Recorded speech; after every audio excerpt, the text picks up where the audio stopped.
ভবিষ্যৎমুখী stadium যা দেখে গোটা দুনিয়া অবাক। তারা এমন কিছু অবিশ্বাস্য ফুটবল স্টেডিয়াম বানিয়েছে যেগুলো দেখলে মনে হবে সরাসরি 2050 সাল থেকে উঠে এসেছে।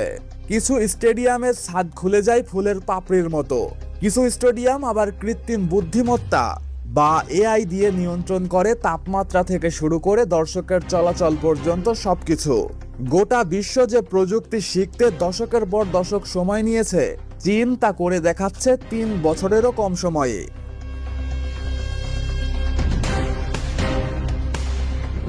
হাংজু স্পোর্টস পার্ক স্টেডিয়াম দূর থেকে দেখলে মনে হবে বিশাল এক মায়াবী পদ্মফুল যেন মাঝ পথে ফুটতে গিয়েই থেমে গেছে। 56,000 দর্শকের আসন ঘিরে রাখা এই সাদা স্টিল আর কাঁচের পাপড়িগুলো শুধু সৌন্দর্যের জন্য নয়, পুরো স্টেডিয়ামের ভারসাম্য ধরে রেখেছে এই শক্তিশালী ফুলের পাপড়িগুলোই। সবচেয়ে অবিশ্বাস্য ব্যাপার, স্টেডিয়ামের ভেতরে একটাও সাপোর্ট কলাম নেই, ফলে দর্শকের ভিউ কখনো ব্লক হয় না। ডাবল লেয়ার কাঠামোর কারণে এখানে প্রাকৃতিক বাতাস চলাচল করে, বিদ্যুৎ ছাড়াই ঠান্ডা থাকে পুরো স্টেডিয়াম। আর এর ছাদে থাকা বিশেষ টাইটানিয়াম ডাই অক্সাইড কোটিং সূর্যের আলো পেলেই বাতাসের দূষণ নষ্ট করে দেয়, যা আক্ষরিক অর্থে স্টেডিয়ামের ভেতরে বাতাসকে সম্পূর্ণ পরিষ্কার করে ফেলে। রাতের বেলা হাজার হাজার স্মার্ট এলইডি আলো জ্বলে উঠতেই পুরো স্টেডিয়ামটা আলোর এক বিশাল ফুটন্ত ফুলে পরিণত হয়। মাঠে গোল হলেই আলোর তরঙ্গ ঢেউয়ের মতো খেলে যায় চারপাশে।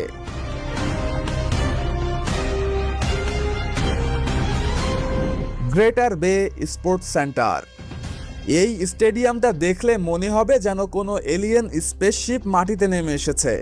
1 লক্ষ দর্শক ধারণ ক্ষমতার এই বিশাল স্টেডিয়ামে একটি সাপোর্ট কলামও নেই। 900 ফুট চওড়া ছাদটি পুরোপুরি নিজের শক্তিতেই দাঁড়িয়ে থাকে। এটা ডিজাইন করতে ব্যবহার হয়েছে অ্যারোস্পেস ইঞ্জিনিয়ারিং সফটওয়্যার। বাইরে 95 ডিগ্রি ফরেনহাইট করা রোদ থাকলেও ভেতরে থাকে একদম শীতল পরিবেশ, কারণ এর ভেতরে রয়েছে অত্যাধুনিক রেডিয়েন্ট কুলিং সিস্টেম যা এসি ছাড়াই তাপমাত্রা নিয়ন্ত্রণ রাখে। আর সবচেয়ে বড় চমক হলো এই বিশাল স্টেডিয়ামটি তৈরি হয়েছে মাত্র 3 বছরে।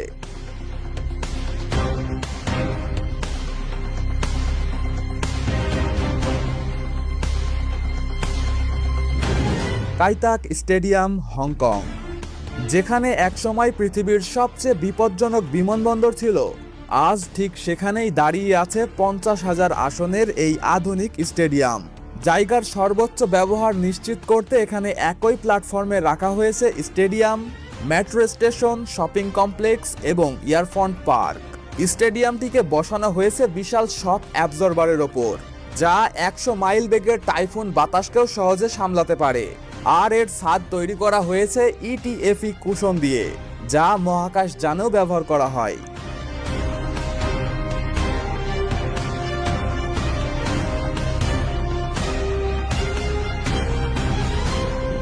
কিংদাও উইথ ফুটবল স্টেডিয়াম, সমুদ্রের কোল ঘেঁষে গড়ে ওঠা এই ফুটবল স্টেডিয়াম যেন সমুদ্রের ওপর এক অপূর্ব স্থাপত্য বিস্তার করেছে। 50,000 দর্শক ধারণ ক্ষমতার এই স্টেডিয়ামের ছাদে থাকা রং বদলানো নকশাগুলো আসলে শক্তিশালী সোলার প্যানেল, যেগুলো দিনের বেলা সূর্যের আলো থেকে প্রচুর বিদ্যুৎ সংগ্রহ করে পুরো স্টেডিয়ামের শক্তির চাহিদা মেটায়।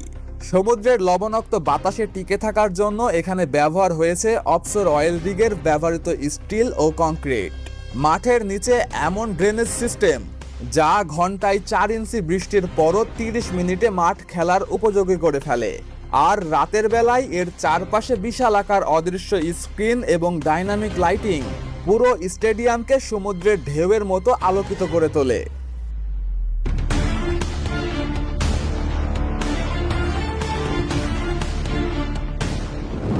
ফিনিক্স হিল স্টেডিয়াম, এই স্টেডিয়ামের পুরো স্ট্রাকচার বিশাল আকার ফিনিক্স পাখির মতো। 60,000 আসনের এই স্টেডিয়ামের ছাদে ব্যবহার করা হয়েছে অতি হালকা সিঙ্গেল লেয়ার ক্যাবল নেট। এটি ক্ষতিকর উত্তাপ আটকে ভেতরের প্রাকৃতিক আলো বজায় রাখে।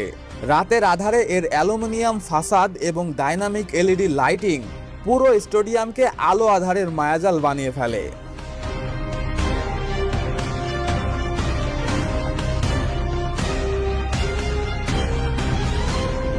ডালিয়ান সুইউয়ান স্টেডিয়াম, সমুদ্রের ধারে যে বিশাল শামুকের খোলসের আকৃতির স্টেডিয়াম দেখছেন, এটি চীনের সবচেয়ে আধুনিক ও আকর্ষণীয় স্টেডিয়ামগুলোর একটি।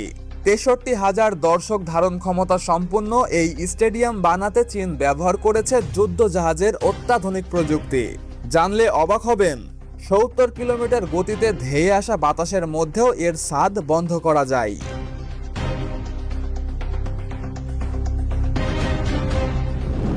লাঙ্গাং স্টেডিয়াম। চীনের এই স্টেডিয়ামটি দেখতে ঠিক যেন চোখের সামনে জ্বলজ্বল করা এক বিশাল হীরা। এর ছাদে ব্যবহৃত বিশেষ কুপন প্রযুক্তি যা কাচের চেয়েও 99% হালকা, অথচ শতগুণ মজবুত। এখানে এমন শক্তিশালী 5G নেটওয়ার্ক রয়েছে যেখানে প্রতিটি সিটেই গিগাবাইট গতির স্পিড পাওয়া যায়। সবচেয়ে দারুণ বিষয় হলো এর ঠিক পাশেই রয়েছে একই আকৃতির আরেকটি বিনোদন কেন্দ্র। Guangzhou এভারগ্রাউন্ড football stadium. 2020 সালে চীন এই স্টেডিয়ামকে ফুটন্ত পদ্মফুলের আদলে ডিজাইন করেছিল, কিন্তু এভারগ্রাউন্ড গ্রুপের আর্থিক সংকটের কারণে সেই নকশা বাদ দেওয়া হয়।